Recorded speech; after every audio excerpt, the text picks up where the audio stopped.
Thank you so much for joining us here in Saskatoon at the Canadian Country Music Association Awards. That's a mouthful. But you're receiving a Generation Award tonight, the first one ever. It's kind of like a Lifetime Achievement Award for a young person. How do you feel about that? I am so honored. It's unbelievable to get this award and to be honored for having my music kind of go out of America and reach Canada and other countries. And I just am so excited. This is actually my first time being here at the CCMAs. I've never been here before, so this is an amazing first time being here.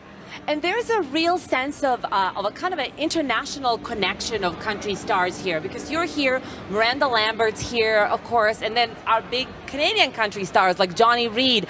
What do you think it is about country music in recent years that made it used to be very American music. Now it really is an international phenomenon, and you've toured around the world. I mean, as far as Japan. What do you think it is about country music that is finally reaching across to that international audience? Well, Canadian country fans are amazing. I mean, we've been touring here for years and years, and it's grown and grown and grown to the point where we put shows on sale and they sell out immediately. It's been amazing. And but going all over the world, going to Asia, going to Europe, that's been something that's I've just started doing in the last 3 years, and it's been absolutely unbelievable. I mean, when you're looking out into a crowd of people who don't speak English, but they know every word to your song, it's a whole different kind of compliment. I can imagine. And there's many things to congratulate you on right now. It's just been a great few weeks for you. You broke another record. Your new single, We're Never Ever Getting Back Together. Did I miss an ever in there? I think that... No, you're great. We got enough of that. Good. It broke records for most digital singles sold in a week, correct? It did. The fans did, It's amazing. And you recorded a little message for the fans, explaining to them what the song is about. A little message in Taylor's words. How would you describe what the song is about?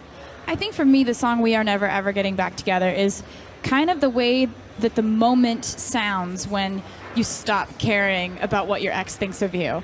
If you've ever been in a relationship that's on and off and back and forth and mind games, and it gets you into such a bad place, when you finally break out of that, you're just like, yes, we're never getting back together. It's like a moment of celebration. It's an empowering moment. Exactly. I've been thinking about, in the last 2-3 years, just about as every other genre of music and all other artists were experiencing plummeting sales, two young women, you and Adele, were the ones that really held up the industry and sold enormous number of copies of, respectively, of Your Speak Now and Adele's 21. And I was thinking that there are more similarities. Both are written from a very personal perspective. That's straight out of the diary songwriting. A lot of songs about breakups, some songs about happier love themes. What do you think it is about that very personal approach to songwriting that you have and Adele has had that has really helped you guys reach across to so many music lovers? Well, I think that, when it comes to music, when people need music the most is when they're either falling in love or falling out of it. And I think when people meet someone new and they're thinking about them all the time, they want to have a song that they can play in their head or in their car or in their room that makes them think of that person.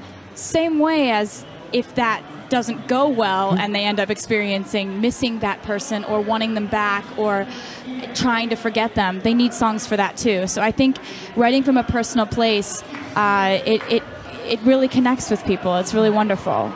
But tell me, on this new upcoming record, Red, which is coming out in October, you've actually changed directions vis-a-vis songwriting, in that you wrote Speak Now entirely by yourself, and it was a really powerful artistic statement for that reason. On this one, you've decided on a different direction in that you have a lot of collaborators. What prompted this decision? For this new album, Red, I co-wrote more than I usually do. There are 16 songs on the album. I wrote 10 of them by myself, and I wrote 6 of them with other people. So it's still predominantly me writing alone, but the collaborations thrown in there really vary up the sound and kind of help to shape the album into something different than I've ever done before. And working with new producers, learning as much as I possibly can about different people's processes, it just taught me more, and I felt like it was it was like getting to paint with different colors than I'd ever gotten to paint with before. Yeah. I think because your songs are so personal, people have a sense that they really know you. What do you think is the one thing about Taylor Swift that people don't know that you think would surprise them? I don't know, because it seems like people pretty much know everything about me.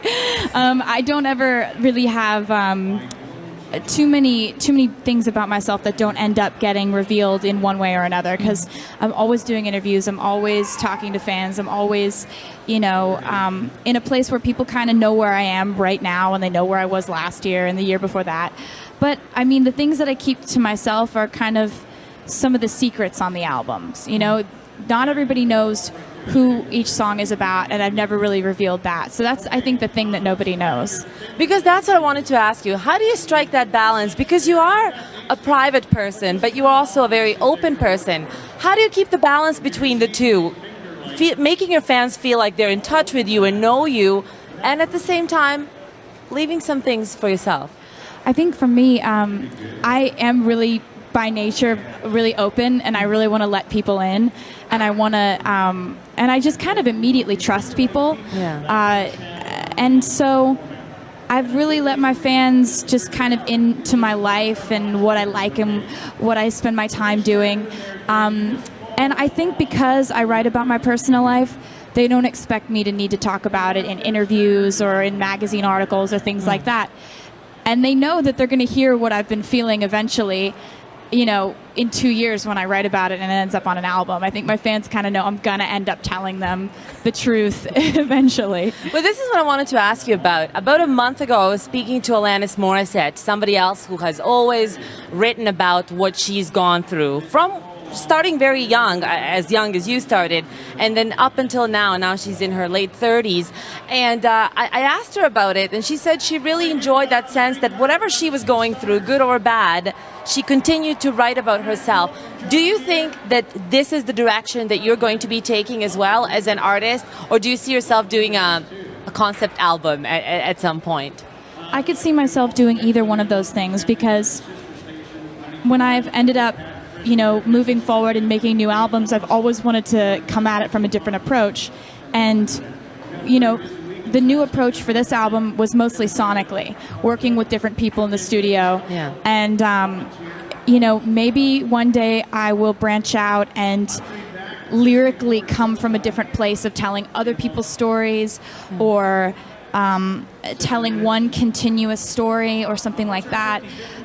You never know what could happen. As your life changes, so do your creative inspirations and what you feel like doing.